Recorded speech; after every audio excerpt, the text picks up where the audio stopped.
Good morning, guys. We are heading to Island Lord today for upper session. I just wanted to give a quick update on the build because things have changed since the last time I did in a good way. I'm feeling really, really good about it.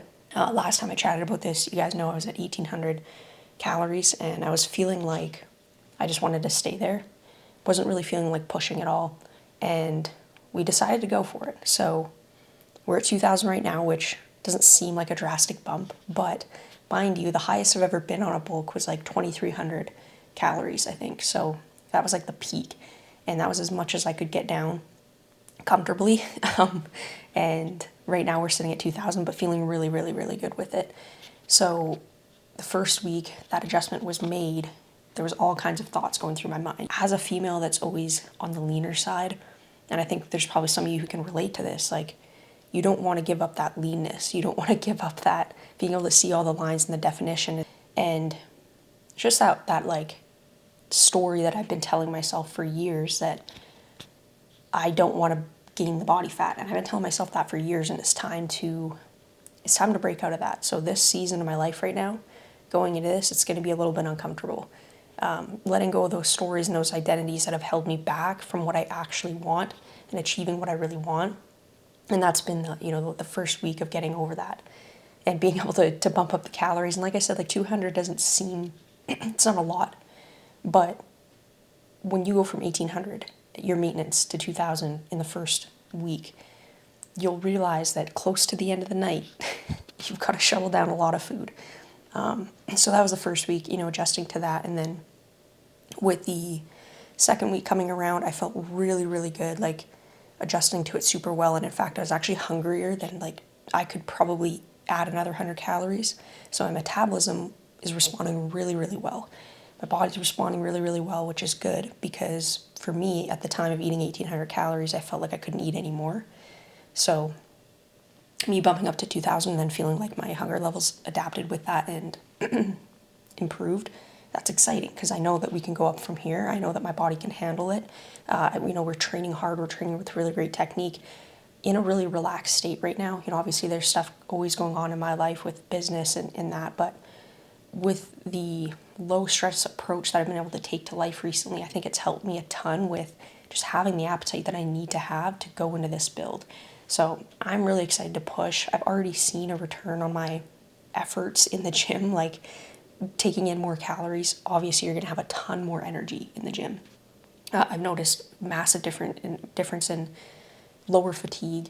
My recoverability is way better just with that extra 200 calorie bump. And like if you're doing that consistently day to day, you're not like bumping 200 calories one day and then you fall short 500 another day. Like when you're consistent and you're hitting that little bit of a surplus over and over and over again, like you're constantly providing that consistent fuel to your body, and my body has definitely felt that. So yeah, we're heading in the right direction. I don't know what the end goal is right now, if I'm being honest.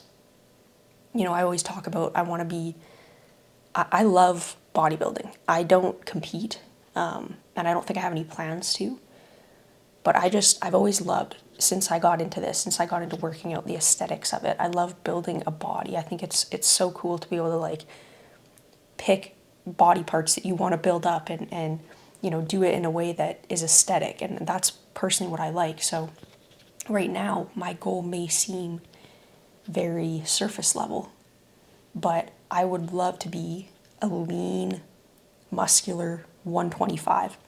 And right now I'm sitting at about 121. And so that will require me to probably get up somewhere near 130 pounds, which is the heaviest I've ever been, and lean out after that and sit comfortable with an extra 5 pounds of muscle on me at 125. And that's going to take a lot of work. So I'm getting uncomfortable, but I want that. I want to do the things that not a lot of people do. I don't want to be average. We're not here to be average. We're here to do the hard shit. We're here to do the difficult shit, even if it's something as simple as in your nutrition and your training. Yeah, feeling good. We'll update you guys along the journey, of course, but I just wanted to do a quick little update on where we're at right now and what we're pushing for, so you guys can follow along and just be invested in this journey as much as I am. So if you feel like you've been fearful of gaining body fat just like I have, especially as a woman, let me know. Be happy to help you, happy to chat in the comments. But Yeah, I'm gonna finish my coffee and then we'll get on the road to Iron Lord.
Okay, we're on our way home. That was a really good session. I felt super, super good today. I don't know what it was, if it was just that extra rest that I took yesterday. Needed that rest. I felt a little bit of a sickness coming on, and thank God that I did take that rest because I feel better. I don't think I'm getting sick, and I think I was able to fight it off. But anyway, last few clips, unfortunately, the last few exercises were filmed in slow-mo somehow. I accidentally swapped that over, so hopefully I can save that footage. I'll probably throw it in there anyway. But you guys would have saw me doing really slow isometric. So what I'm doing right now is something called triphasic, which I'm going to break down here in a minute because it is something that can be super, super useful. You know, if you've never really used tempo stuff before, it's a really great way to set a standard in your training and teach you how to keep tension in the target muscle all throughout the entire rep, because a lot of people, they'll just go in the gym and kind of throw weight around. They'll kind of use like some slow-ish control, but they're not really keeping tension in the muscle, especially in the stretch position and on the eccentric as well. They usually just keep it on the concentric, which is the lifting part of the movement. So I want to break that down, but you guys will have saw me really, really slow in the stretch, pausing for like 3 to 5 seconds. Now, I did watch some of the footage back, and I think I need to next week, so next week will be my second week of, and the rest of this week, for the rest of isometrics, I need to slow it down a little bit more. That wasn't a full 3 second to 5 second count. So a little bit more discipline around that next session. But basically what I'm doing, and this is what the model of triphasic is, this is something that I run for my clients who are still fairly new. You know, they've been in the gym for a few years, but they need to kind of like tune up their skill and their technique. It's essentially a phase of 3 blocks. Okay, restarting that clip because I had a bit of a panic. I missed the gas station, and it's the only one on the way home. My gas light's fucking on, so let's hope and pray that I make it home. So eccentrics, 3 to 5 seconds on the lowering part of the rep, which on a bench press is where you are slow down to the stretch position, right down to the chest.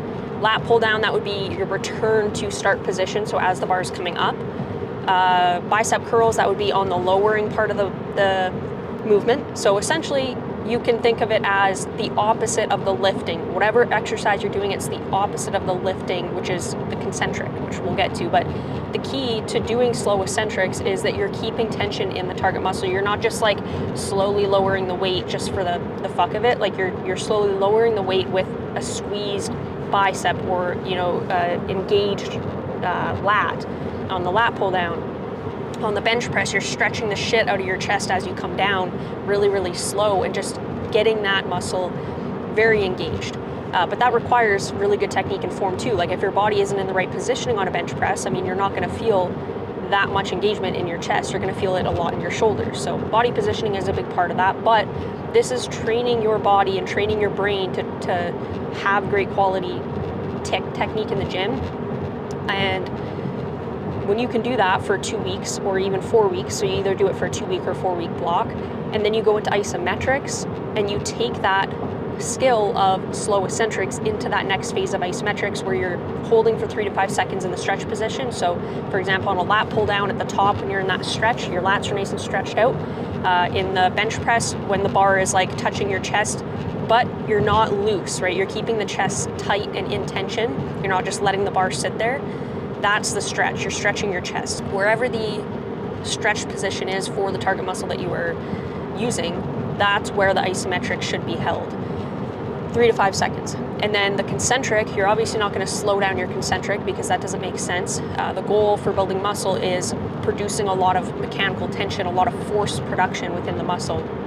And if you are lifting really heavy and close to failure, the force created in your muscle is a lot higher. Now, you can also do that with lighter weight, and you can approach failure with more reps. But the goal is for you to at least reach a point where on the concentric, you physically slow down, not by choice, but because the weight is just getting that heavy, it's getting that difficult, that you are fighting against that weight. That's what produces the muscle growth. So when you are tracking things like reps in reserve, which you should be, if you aren't, definitely be doing so, and you want to know, okay, am I at 3 reps in reserve? Because obviously to grow muscle tissue, you need to be within 0 to 3 reps of failure training. To know if you're at 3 RIR, you should be experiencing that slowdown within 3 to 4 reps of failure on the concentric.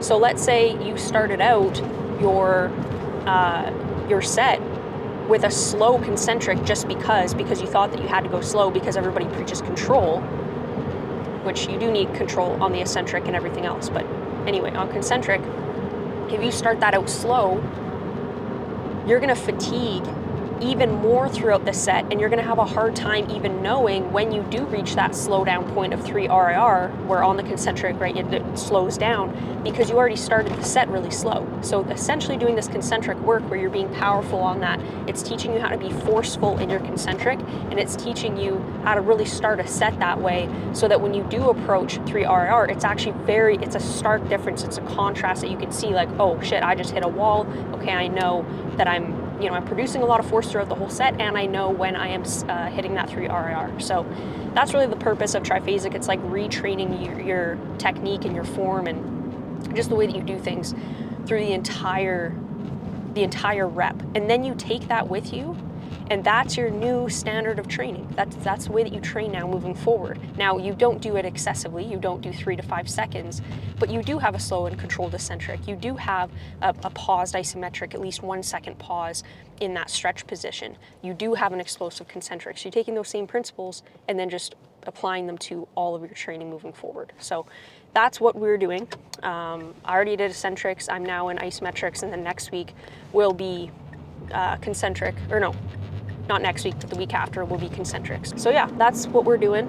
Hopefully you guys got some value from that. If you want to try it out, definitely try it out. It really teaches you a lot, teaches you how to train fucking properly, which is why I do it with clients. But again, you have to pair that with good form, good body positioning, knowing how to target the chest, for example, on bench press. Like, you should know that you've got to roll your shoulder blades down and back and pop your chest out and create an arch in your lower back in any pressing movement, so that your shoulders are back and you're not targeting your front delt. Your chest is in a more dominant position. So I could rant and ramble on that for hours. We will wrap it up with that. Hopefully you guys got some value. Update coming soon on whatever the next change that we will make on this bulk will be. Small surplus right now. Again, feeling good. I already updated you guys on that, but yeah, I'm excited. I'm excited to keep pushing and just train hard as always, but with more food, because that's the exciting part, and just do things that we've never done before. I'm in a season to push myself, and I'm very much leaning into that and breaking barriers of uncomfortability. So if you aren't doing the same, ask yourself where you can do that. Where can you apply that in your life right now? Because if you are not growing, you think you're maintaining, and I don't mean physically, in life, if you are not growing, you're not maintaining, you're regressing. You should be forever reinventing yourself, constantly reinventing a new version of you. And if you're not, you're going to be stagnant, you're going to be unhappy, you're going to watch your life go by, and you're going to watch everybody do all of the things that you said that you want to do. You've got to find what it is that you want to lock in on right now, whether that's your physical self, whether that's somewhere that you can push in your fitness journey, whether it's, a business. It doesn't matter what it is, a career, relationships. Find somewhere to dedicate yourself, because it really doesn't matter where it is. All that matters is that you are locked in on something, because that's where the personal development happens. If you're pushing for something in any area of your life, that's where you develop that confidence, you develop that consistency that you always want, that fulfillment that you want to have, that you're like, why don't I feel like I have a purpose right now? It's because you're not locking in on yourself and focusing on bettering yourself in some area. Focus on you. So that's my message. I'm gonna end it here. Hopefully you all enjoyed the video, and we will talk to you in the next one.